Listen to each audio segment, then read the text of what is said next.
Muito bem, estamos aqui com o Renato Teixeira para mais uma semana de entrevista aqui no Paulo Lopes Entrevista, o nosso canal no YouTube.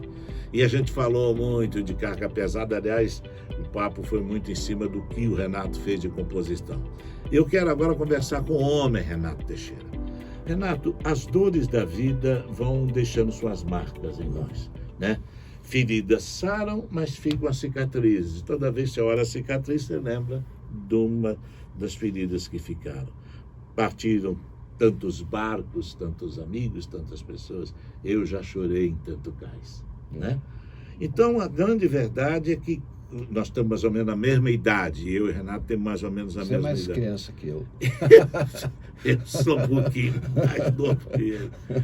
E o Renato queria falar dessas dores da humanidade, dessas dores que tocam a todos nós. Porque quando a gente entra no palco, ou vai apresentar um espetáculo, as pessoas acham que tudo é bonito, tudo é saudável, tudo ali naquele momento é só luz, câmeras e ação. Mas não é. Ali está carregado de sentimentos, de dores, que a gente também tem, e tem momentos na vida da gente que a gente se questiona, estou no caminho certo, não estou, etc. E é isso que eu queria falar um pouquinho, como você, e você tem conteúdo para isso, as dores da vida. Isso que você falou é muito interessante, essa questão de você, no palco, aquele momento, é um momento de luz, de som, de harmonia, de melodia, de entendimento, são os músicos se entendendo, mas por trás de todos nós tem uma vida, entendeu? E às vezes o principal é essa vida, é ela que te leva ao palco, entendeu? Não é fácil você ser um artista, entendeu? Como não é fácil também você ser um engenheiro, né? Mas o artista tem essa questão que eu levanto, que é a coisa da sedução, entendeu? Você precisar, se você não seduzir, você não vai sobreviver daquilo, entendeu? Isso já é uma questão muito preocupante, né? Eu, por exemplo, penso no meu pai, né? Quando, com a minha carreira começando, eu sou um cara que a música pegou tão forte em mim que eu nem estudei, cara. Eu parei na segunda série do ginásio, entendeu? Eu ficava em casa lendo livros e não estudei. Eu preferia os livros, né? E as poesias, principalmente os livros de poesia, que foi a minha... Eu li muita poesia, sabe? E outra coisa, sempre gostei de poesia de poetas brasileiros, sabe? Depois, mais tarde, eu fui ler alguma coisa de poetas de outras línguas, mas eu gosto dos poetas brasileiros. Eu amo Vinícius, eu sou um discípulo de Manuel Bandeira, eu acho João Cabral um sonho, acho que Drummond é o maior poeta do mundo, é o cara que bate ali com o Fernando Pessoa também, que é um... Então, eu sempre estava ligado nisso. E o meu pai, lógico, o pai tem a expectativa que o filho se forme, tenha uma vida, né? Qual é o pai que não quer ver o filho bem, Qual a dor que você mais sentiu? Foi a perda do seu filho? Sem dúvida, é incomparável, né? É uma coisa até Ele perdeu o filho dele jovem ainda, né? Ele tinha 30 anos, um grande compositor, um grande músico. Mas é uma coisa, Paulo, que eu decidi o seguinte: não quero entender, não quero decifrar isso que a vida me deu, não quero compreender isso, não quero analisar isso. Eu quero que isso apenas faça parte da minha vida, entendeu? Que eu vou ter que carregar. O que ele deixou para mim foram momentos encantadores, essas coisas não tem jeito, né? Agora, Renato, quando a gente... Você e o homem Renato com a mulher, porque o Renato já deve ter tido uns 10 casamentos. Não, 10 não. Vamos baixar para 5. Não, nem tanto. Não, o que acontece é o seguinte... Não, tô brincando. Não, é que eu conheci... Eu não sou um Paulo Lopes. Não. Tô macia, estamos nós dois ali. Mas, Renato, as mulheres que passaram pela sua vida deixaram coisas boas e coisas ruins também. Você aprendeu muito com elas, como era você, ao olhar delas, no olhar delas, né? Porque a gente olha para a gente mesmo, a gente tem uma leitura, mas quando as pessoas nos veem, também tem a leitura delas. Você diria que tudo valeu a pena? Sim, lógico que tudo vale a pena. Eu acho que não deve ter valido a pena para elas, porque é muito difícil, Paulo, é muito difícil você se relacionar com um compositor. Um compositor. Você sabe quem me respondeu um negócio parecido com isso? Que você, a pessoa que eu gosto e você deve gostar, que também é um filósofo e que fez da filosofia uma coisa popular, Mário Sérgio Cortella. O Mário Sérgio Cortella disse para mim assim, eu falei, mas você separou outra vez? Ele falou, ninguém aguenta um filósofo às 4 da manhã.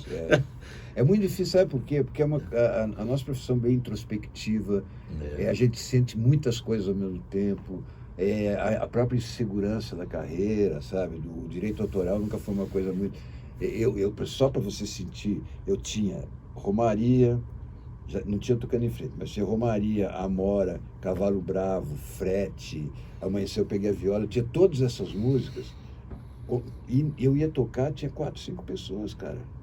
Não dava para sobreviver disso. Eu fui conquistando, aí foi a sedução, entendeu? Aos pouquinhos foi conquistando até poder chegar numa condição de poder sobreviver da música com shows e com direitos autorais. Mas talvez isso seja melhor do que o chiclete. Ah, sim. Que o cara lança uma música hoje e depois acaba também, ninguém sabe. Mas se veja... O Renato tem conteúdo.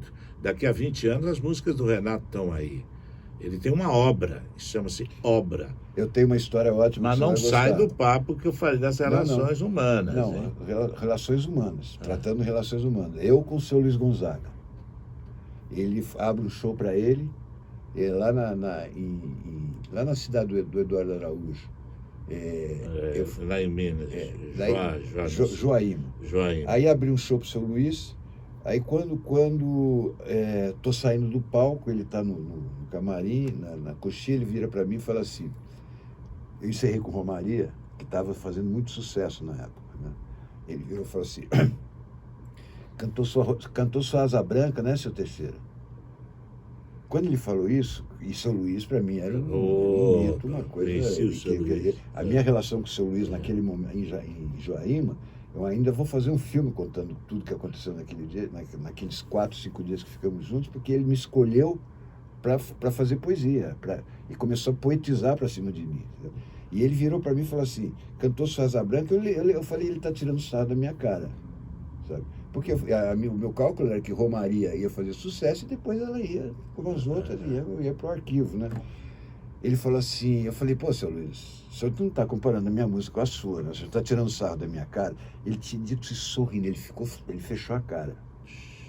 Ele falou assim, seu Teixeira, eu não estou brincando, eu estou falando sério. Daqui a 30 anos, o senhor vai ver o que eu estou te dizendo. É sério.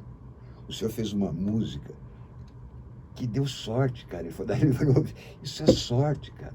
Ninguém faz isso porque quer. Você deu sorte, caiu no seu colo. Então faça o seguinte, todo dia que você acordar, reza e agradeça de você ter feito isso. Olha, a música só estava fazendo sucesso, ele começou a prever uma coisa futura. Exatamente. Como Asa Branca é uma obra... Exatamente. E ele me deu a seguinte sugestão. Ele falou assim, então a partir de agora, seu Teixeira, o senhor faça o favor de toda vez que o senhor for cantar sua música, cante como se fosse a primeira vez. Olha que lindo.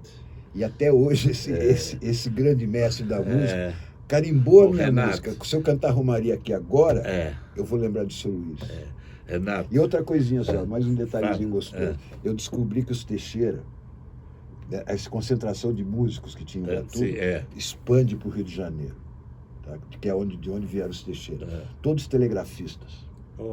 E entre os telegrafistas cariocas, Teixeira carioca, existia um que teve um filho chamado Newton Teixeira, que compôs A Deusa da Minha Rua. Entendeu? Então você começa a ver o DNA.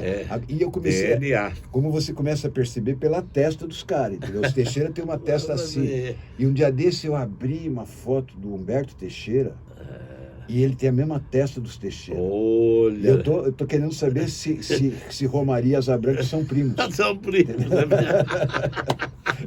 Vai que é. Né? Vai que é, muito bom isso.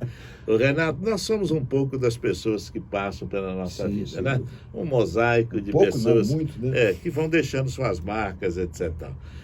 Eu agradeço muito a Deus de ter passado por mim pessoas como o Renato, como o Sérgio, como Raul Seixas, como João Bosco, né? Empresário do João Bosco.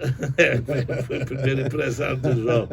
E como Drummond, que eu convivi com o Drummond, sou mineiro, estava trabalhando na Globo do Rio, no mesmo prédio que o Drummond trabalhava, no jornal O Globo, e eu na Rádio Globo. E soube beber dessa fonte de beleza que essas pessoas têm. Renato, hoje você diria que ainda tem muito o que fazer, ou você anda devagar porque já teve pressa? Não, eu já acelerei um pouco. Tipo, Por tá exemplo, dando de os maneira. carros estão melhores, agora mais seguros, né? Você pode dar uma aceleradinha. É. Eu há mais de 10 anos que eu casei com a Maria, entendeu? Que também é uma poeta, é uma companheira. Maria escreve livros, tem coisas muito bonitas, a atual Maria companheira dele. Galindo. Aí a gente. Ela me mandou até um livro que eu queria agradecer a ela. Obrigado, Maria. Aí a gente tem. E aí o que acontece? A gente decidiu de viver um pouco a vida. Entendeu? Então eu tenho a serra, tenho um apartamentinho na Moca, nós temos um apartamento em Dourados, o meu irmão o Roberto tem uma casa linda lá na Almada, em Ubatuba. Então eu estou girando, sabe? Eu tô passeando com a minha mulher, sabe? Curtindo a vida. Agora, uma coisa, Paulo, não para. Todo dia sai uma música. Às vezes até para ser esquecida, mas sai. Nossa. Eu estou fazendo uma obra agora que chama A Música Sem Fim.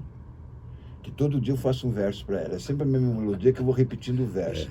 Que é uma coisa que eu pretendo fazer enquanto estiver vivo, eu vou fazer. Ele tem uma homenagem muito boa, que vai lançar daqui a pouco, pode ser até que antes, durante essa matéria aí no nosso canal, já esteja à disposição aí na internet, que é falando de São Paulo, né?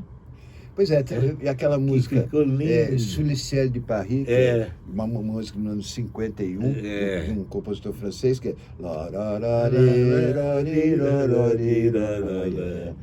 Aí você botou uma letra. Aí eu fui botando, falando de São Paulo, porque eu acredito, eu sou um ubatubano ceivado em Taubaté, entendeu? E vivido em São Paulo.